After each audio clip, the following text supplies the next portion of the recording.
Good evening and welcome to Kenya News Update today.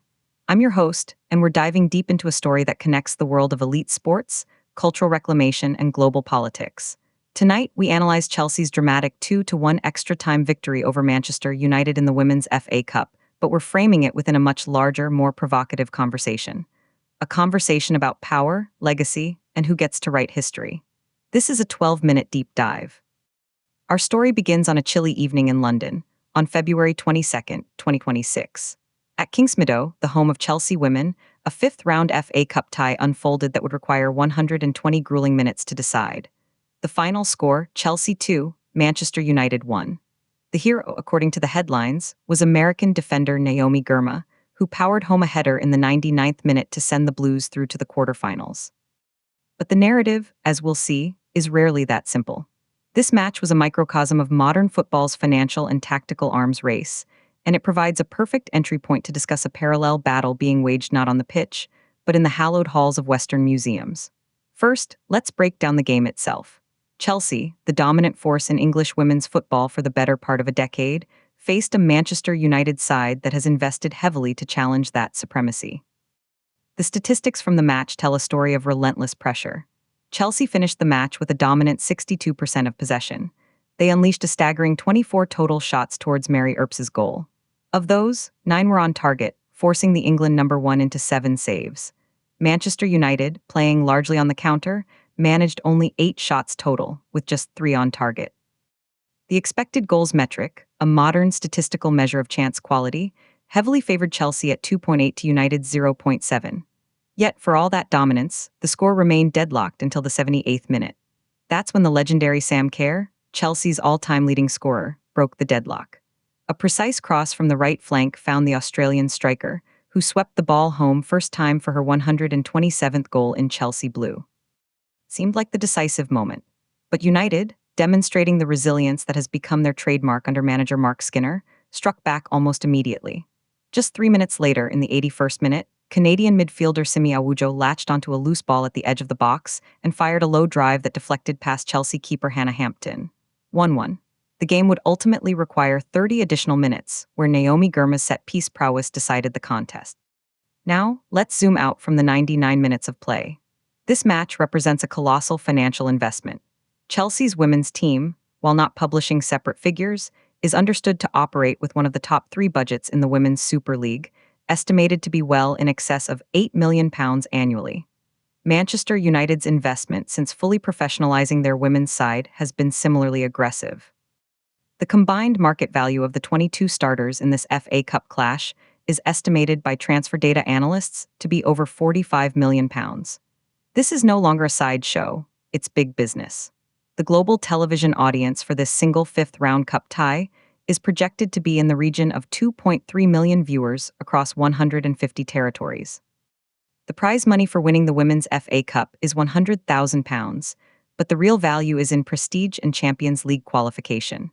But why are we talking about a football match in such granular detail on a news program? Because it serves as a powerful metaphor. Chelsea Football Club, named after the affluent London borough, is an institution built on capital, global recruitment, and a certain kind of imperial sporting dominance. They acquire the best talent from around the world, Australia's Kerr, America's Girma, Canada's Ashley Lawrence, to maintain their position at the pinnacle. This brings us to our second and far more profound story, the fight to reclaim what was taken. While Chelsea was battling on the pitch in London, a very different kind of reclamation project was launching over 8,000 kilometers away in Cape Town, South Africa. This week saw the release of a groundbreaking video game titled Relooted. Its premise is direct and revolutionary. Players assume the role of Nomali, a South African sports scientist and parkour expert who executes a series of daring heists. Her target? Not banks or casinos, but Western museums like the British Museum in London, the Musée du Quai Branly in Paris, and the Metropolitan Museum of Art in New York. Her objective? To retrieve 70 real, historically significant African artifacts that were looted by colonial armies during the 19th and 20th centuries. The game features actual objects: the Asante golden stool from Ghana, Benin bronzes from Nigeria, sacred Zimbabwe bird sculptures from Great Zimbabwe. These are not fictional MacGuffins. They are cultural and spiritual treasures, their absence from the continent a persistent, open wound. The developers, a collective of African game designers and historians, describe their mission as offering players a hopeful, utopian feeling of retrieval. It is a digital act of restorative justice, allowing players to experience, in a virtual space, what diplomatic and legal channels have struggled to achieve at scale in reality. Let's contextualize this with hard numbers. According to a landmark report by the French government in 2020, over 90% of Africa's material cultural heritage is held outside the continent. The British Museum alone holds at least 73,000 objects from sub-Saharan Africa. The Ethnological Museum in Berlin has 75,000. The game Relooted tackles 70 of them. It's a start, but it highlights the staggering scale of the displacement. The economic value of these collections is incalculable, but their cultural value is priceless. This is where our debate format begins. We have two distinct perspectives on legacy and reclamation. Perspective 1, the institutional and sporting model. This is the Chelsea model. It argues that excellence is built by aggregating the best resources from a global pool. In football, this means buying the best players, regardless of nationality, to create a dominant, winning team. The legacy is one of trophies, records, and sporting glory. Proponents of this view might extend it to museums, arguing that major Western institutions preserve and display global heritage for a worldwide audience under ideal conditions, creating a universal cultural repository. They point to visitor numbers. The British Museum attracts over 6 million visitors annually, a platform they argue many of these artifacts would not have in their countries of origin. Perspective 2, the restorative and repatriation model. This is the Relooted model. It argues that true legacy is rooted in origin, context, and sovereignty. A trophy is meaningless if it sits in another's cabinet. An artifact is impoverished when divorced from the community a Chinese letter it meaning. This perspective says that excellence and heritage must be nurtured and owned locally. In football terms, it would advocate for investing in domestic youth academies over endless international transfers. In cultural terms, it demands the physical return of looted items to rebuild national and continental identity. They argue that digital access and replicas can serve the global audience purpose without perpetuating physical possession. This debate is not happening in a vacuum. It is framed by the geopolitics of 2026. Consider the political landscape. In the United States, President Donald Trump, now in his second term, has historically championed a nationalist America First policy, skeptical of multilateral institutions and repatriation claims he might view as weakening Western cultural prestige. In Kenya, President William Ruto has been a vocal advocate for a more assertive Africa on the global stage, pushing for reforms in global financial architecture, and, by extension, supporting cultural restitution. The European Union is caught in the middle, with some member states like Germany and France initiating repatriation programs for specific items, while others remain resistant. The financial stakes are enormous. The global video game industry is a $200 billion behemoth. Relooted is tapping into that market to fund a cultural movement. Conversely, the tourism revenue linked to major museums holding contested artifacts runs into the billions. Chelsea Football Club is a valuable asset in a multi-billion-dollar global sports entertainment ecosystem.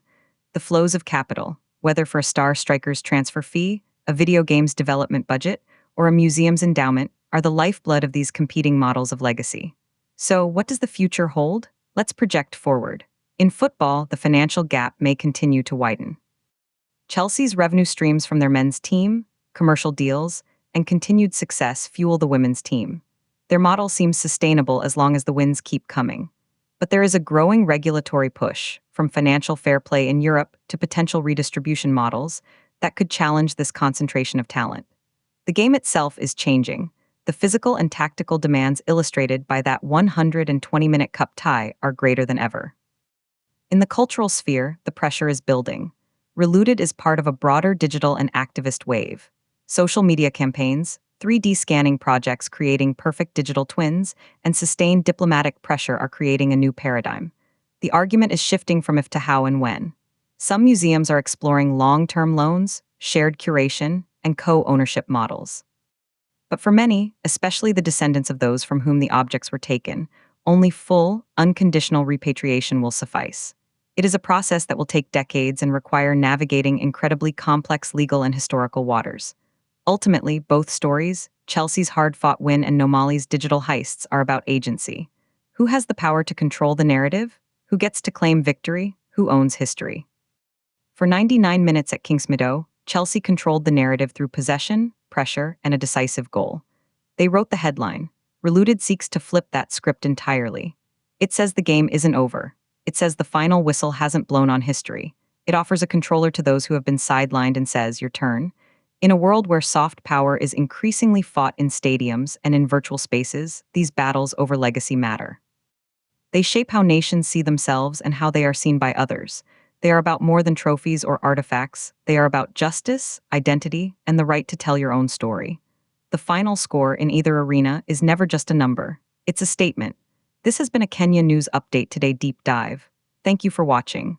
Subscribe to Kenya News Update Today for more insightful analysis.